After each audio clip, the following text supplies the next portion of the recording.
Almost everything on this rifle is junk.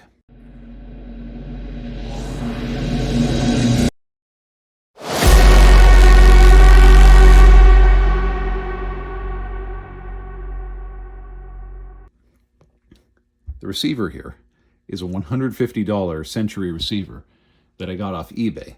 The reason it was so cheap on eBay is because Century rejected these receivers because they were too out of spec.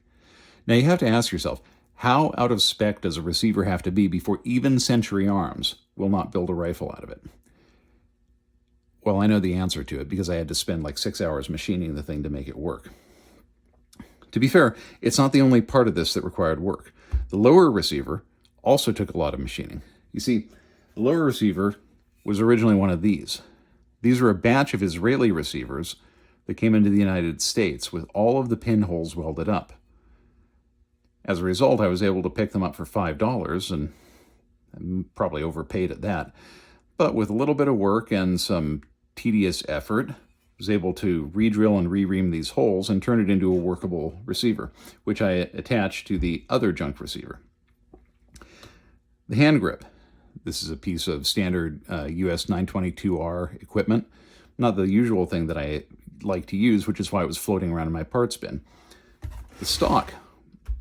Well, the stock is kind of a victim of my attempts to create a cheek riser that can be moved up and down on a FAL stock.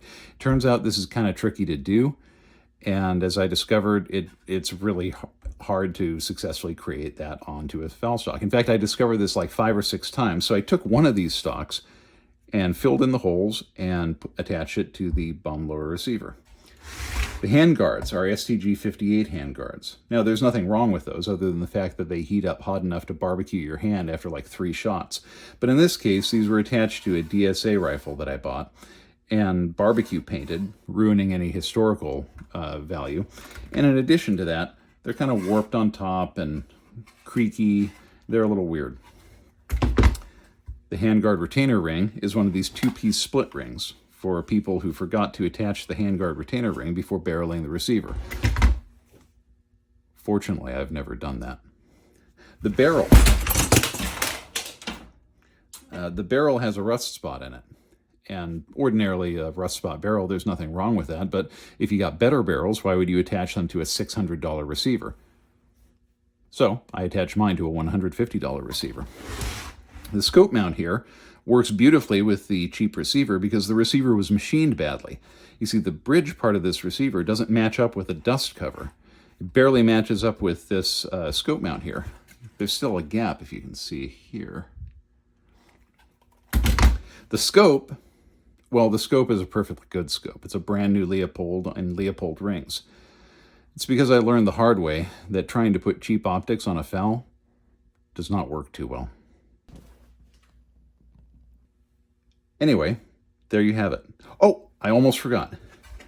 Even the small parts on this, the small parts were pulled from my reject bin. There are marks on the gas tube nut where it was torqued on too hard. In fact, this screw right here even is boogered up here. You know, how do you actually manage to booger up a handguard retainer screw? It's like they were messing on it with a bayonet. Actually, hang on a second.